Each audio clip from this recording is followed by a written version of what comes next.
June 2nd, 2025. A 41-year-old climber stands at 12,000 feet on North America's deadliest mountain, doing what he loves most. He's climbed for years. He knows the risks. He's made all the right choices. But in 2 seconds, one slip will end his life. And 8 days later, the mountain will claim another. By the end of this video, you'll understand exactly how 2025 became the year we finally had to admit the last truly free mountain on Earth was gone. And what happened to Denali is coming for every wild place you've ever dreamed of exploring. Welcome to the Extreme Edge. Alex Chu wasn't some weekend warrior who got in over his head. At 41, he was an experienced ski mountaineer who knew exactly what he was doing. He'd spent years in the mountains. He understood the risks. That June morning, he and 2 climbing partners were working their way up Denali's west buttress. It's the most popular route on the mountain, but popular doesn't necessarily mean safe. At 20,310 feet, Denali is North America's tallest peak, but height is only part of what makes it dangerous. The mountain sits in the middle of Alaska, isolated from everything. No roads lead here, no infrastructure, no rescue teams waiting at the bottom. Temperatures can drop to 70 below zero. Wind gusts hit over 100 miles per hour. It's the kind of place where experience matters, where being prepared might save your life, and where being almost prepared will kill you. Alex and his partners reached Squirrel Point, an exposed, rocky section of the route that hangs over the Peters Glacier. It's a spot where one wrong step means a 3,000-foot fall onto rocks and ice below. They were moving along the icy traverse when something went wrong. Maybe a crampon slipped, maybe the ice gave way. It could be one of those moments where the mountain reminds you who's really in charge. I really don't know. What I do know is that Alex slipped and fell, and he didn't recover. His 2 climbing partners watched in horror as their friend tumbled down the face, bouncing off rocks and ice, disappearing into the massive slope below. They tried to lower themselves as far over the edge as they could, desperately calling his name, straining to hear any response. Nothing, just the wind howling back at them. And here's what made his little slip quite tragic. Alex wasn't roped up. On many mountains, especially in the Himalayas, you'd have fixed ropes, safety lines, and a whole infrastructure designed to catch you when things go wrong. But Denali was where you relied on your own judgment, your own skill, and your own assessment of the risk. That's what made it free. That's what made it real. Alex made the choice that experienced mountaineers make every day. He assessed the terrain, trusted his abilities, and moved forward, even at the cost of his own life. After Alex fell, high winds and heavy snow rolled in immediately, blocking any rescue attempt. For 2 days, his body lay somewhere on that 3,000-foot slope while his partners descended to get help, and the weather prevented rangers from reaching the site. Can you imagine what those 2 days must have been like for his climbing partners? Knowing their friend was down there, unable to do anything about it, watching the storm rage and the clock tick? Finally, on June 4th, when the weather cleared enough for a helicopter to fly, rangers found Alex's body at the bottom of the slope. He had passed away on impact. Now, if Alex's death was an isolated tragedy, we might be telling a different story today. But it wasn't. Just 8 days later, on June 10th, 2025, Denali claimed another life in a way that shows just how quickly things can go from perfect to fatal on this mountain. Tiny detour on this chaos train. Every week on Patreon, I share something deeper, an exclusive video, a breakdown of what really happened, or a personal story I don't put on YouTube. If you want to go behind the scenes with me, come join the Extreme community on Patreon. See you there. Nicholas Vizzini was 29 years old from Washington State, and he was living his dream. He and a snowboarding partner had successfully climbed up Denali's west buttress route and were now descending near a spot called Rescue Gully, above Camp 14 at around 16,600 feet. They had made it. They were on their way down. They were almost safe. That's when everything went wrong. At 6:15 in the evening, Nicholas and his partner triggered a soft slab avalanche while descending the slope. One moment, they were cutting their way down through the snow. The next moment, the entire slope beneath them suddenly rumbled and began to move. Imagine the terror of that instant. when you realize the ground under your feet isn't solid anymore, when physics takes over and you become just another piece of debris in thousands of tons of moving snow and ice. The avalanche carried Nicholas over 1,500 feet down the mountain, tumbling him through a violent chaos of snow, ice, and rock. Here's where the story gets even more intense.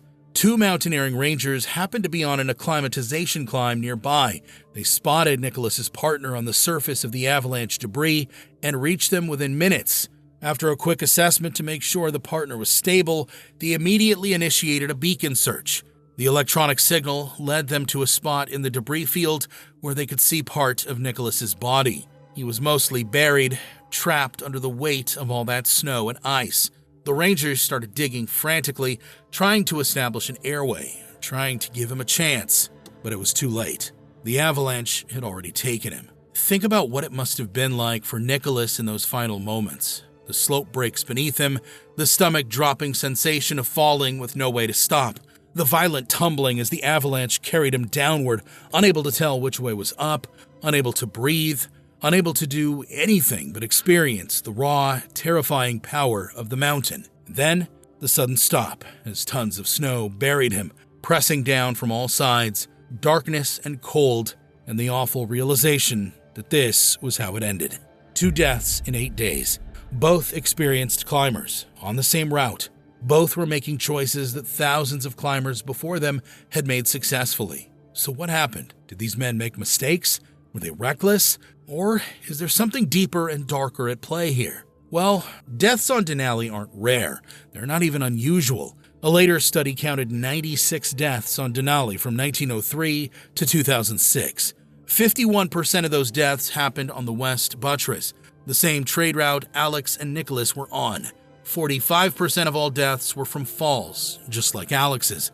The mountain has been killing people for as long as people have been trying to climb it. It's actually kind of what makes it famous. In fact, 1992 was the turning point. That year, Denali had its deadliest season ever, with 11 deaths in a single year. The disasters were brutal and public. They triggered a wave of public discussions. Politicians wanted answers. Taxpayers were furious. The media covered it relentlessly. Denali became a problem that needed solving, and that's when everything changed. After the 1992 disasters, the National Park Service saw the need to do something to protect people. And so, they implemented mandatory registration and pre-climb briefings. On the surface, it seemed harmless. Just some basic safety protocols, right? Make sure people know what they're getting into. Keep track of who's on the mountain in case something goes wrong. What could be wrong with that? Except that registration wasn't just about safety, it was about control. It was the first crack in the dam. Once you establish that climbers need to register, you've established the principle that the government gets to track who climbs and when. Once you have mandatory briefings, you've established that bureaucrats get to evaluate if you're ready or not. Once those principles are in place, it's only a matter of time before the restrictions get tighter and tighter. And that's exactly what happened. In 1995, just 3 years later, they tightened the registration requirements and increased fees. The justification? Safety, of course. And the funny thing is that it actually worked. After the 1995 registration system came in, fatalities dropped by about 53%. But instead of celebrating that success and stopping there, the Park Service saw it as proof that they were on the right track. Deaths dropped? That means regulations work.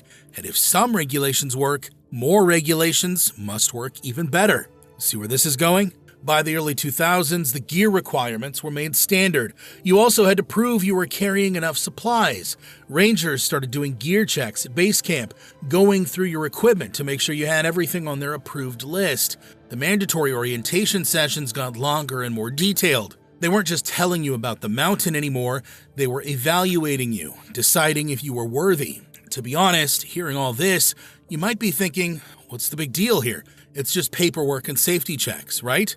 But here's what you need to understand. See, there was a time when mountains were one of the few places on Earth where you could truly be free. You showed up with your gear, your skills, and your guts, and the mountain decided if you were good enough. Denali was the final holdout of that world. Usually when you want to climb Denali, it goes something like this. You register with the National Park Service, you fly into Talkeetna, Alaska, and attend a mandatory orientation with rangers who review your experience and gear. Then you load up a bush plane, land on Kahiltna Glacier at 7,200 feet, and start hauling 120 pounds of gear up the West Buttress route.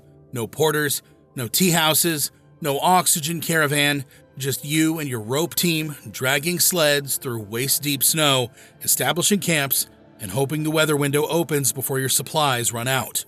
You plan the route, you set the pace, you make the calls. It's a do-it-yourself mountain in every sense. These are quite obviously pretty harsh climbing conditions, but for decades, that was the appeal. The mountain didn't care about your resume or your bank account, only your competence. But that world has ended, and it became clear to climbers in 2025. First, to even climb Denali this year, you have to pay a special use fee of $440 if you're 25 or older, or $340 if you're younger, plus the park entrance fee. And you're one of at most 1,500 climbers allowed on the peak that season. Now, granted, that's not much of a price jump, and Denali isn't alone. 2025 became a turning point for mountains worldwide. Everest climbers, for example, pay $15,000 just for the permit, and that's after Nepal raised it from $11,000. So $440 sounds reasonable, but the fee isn't the real problem. The real problem is what comes with it: control. You have to register 60 days in advance, not 30 days or a few weeks, 2 full months. And unless you fall into a narrow exception category for repeat climbers, that deadline is strict. You can't watch the weather patterns anymore. You can't see a perfect window opening and jump on a plane. The whole appeal of Denali was that you could make those calls yourself. Now, someone else decides your timeline. And then there's the problem with solo climbing. On Denali, it used to be part of that do-it-yourself ethos. Fill out some basic paperwork and go. Now, solo climbers talk about long forms, detailed logs of every mountain they've climbed, and questions that feel less like registration and more like asking permission to take responsibility for yourself. Even guided climbing expeditions over time have been squeezed with permits, insurance, and contracts with the park. It's now a game that favors big, well-capitalized guide services, so even if you wanted help, your options are shrinking to whoever can afford to play by the rules. Then there's the Clean Mountain Can system. Denali was one of the first big peaks to force climbers to literally carry out their own waste in clean mountain cans. It was a system that started in the early 2000s and expanded so much that by the mid-2010s, climbers had to bring waste down from high camp at 17,000 feet back to base. And in 2025, the park is blunt. Proper disposal is required, and violators will be punished. The goal is to keep the mountain clean, and nobody's arguing against that. But it's another part of the climb that's now monitored and controlled. You can't even handle your own waste without following specific park regulations. And look, on the surface, none of this sounds unreasonable. Pay a fee, register in advance, pack out your waste, follow some rules. It all sounds like basic safety and environmental protection, right? But it's all pointing toward a darker, more disturbing truth. In 2025, climbers had to look around and finally admit the bitter truth to themselves. You can't be spontaneous anymore. Unless you're in a narrow 7-day exception category, you can't just watch the weather and go when it's right. You need permission to climb solo. Small guide companies are getting pushed out. The price keeps going up. Every piece of the climb gets watched and controlled. The National Park Service has transformed Denali from a mountain you could climb if you were competent into a mountain you can only climb if they give you permission. The last free mountain was gone. And the worst part is that none of this would have saved actual climbers like Alex or Nicholas on the slopes from accidents. Alex fell on a route that's been mapped, studied, regulated, and statistically analyzed to death. Nicholas died on a slope rangers have patrolled for decades, both in 2025, both in a system that now tells you when to register, when to sit through orientation, how to poop, and how many climbers are allowed on the peak. No amount of paperwork, safety lessons, or fee increases would have prevented their deaths. But that's not how institutions think. The Park Service needed to be seen doing something. They needed to show Congress, show taxpayers, show the media that they were taking action. So they added more rules, more restrictions, more control. They killed a little more of what made Denali free, and they called it safety. And why? Because of the same forces that have been slowly killing adventure in America and elsewhere for the past 30 years. Insurance companies that see every death as a lawsuit waiting to happen. lawyers who've convinced park services that they're liable for every bad decision an adult makes, commercial guiding companies which lobby for stricter rules because they lock out small operators and independent climbers, giving them a monopoly on who gets to touch the mountain, and a culture that's become so terrified of risk, so obsessed with safety, that we'd rather regulate away freedom than accept that some things in life are dangerous, and that's okay. And if you think this is the end of it, you're not paying attention. Look at every other major mountain on Earth. They all followed the same pattern. Small regulations after incidents, then bigger ones, then mandatory guides, then outright bans on solo climbing. It happens slowly, over decades, until one day you wake up and realize the mountain is gone. Everest used to be the ultimate mountaineering challenge. Now it's a line of people who paid $100,000 to be dragged to the summit by Sherpas, stepping over frozen corpses and waiting in traffic jams at 29,000 feet. They mandate that you have one guide for every climbing group. They've banned solo climbing entirely. Everest isn't a mountain anymore, it's a theme park for rich people who want to say they climbed Everest without actually earning it. K2, the second highest mountain in the world, is even more controlled. It requires you to get permission from the Pakistani military because it's so close to the Indian border. You have to hire a liaison officer who follows you around the entire expedition. You can't just show up and climb. You need a registered tour company to process your paperwork, and the whole thing takes weeks of bureaucratic navigation before you even touch the mountain. Kilimanjaro in Tanzania won't let you climb without a registered guide, period. You can't even attempt it solo. Every single iconic mountain on Earth has been captured by bureaucracy, commercialization, or both. Denali isn't dead yet. You can still climb it independently. You can still go solo if you fill out the forms. You can still make your own decisions on the mountain, but 2025 showed us exactly how this story ends. It ends the same way it ended on Everest, on K2, on every mountain that started with just a few reasonable safety measures and ended with complete regulatory control. So what do we do now? Where do we go when the last free mountain is gone? Do we accept that adventure is dead? That everything worth doing has been regulated into a safe, supervised experience? Do we line up for our permits and wait for case-by-case approval and pretend that climbing with permission is the same as climbing free?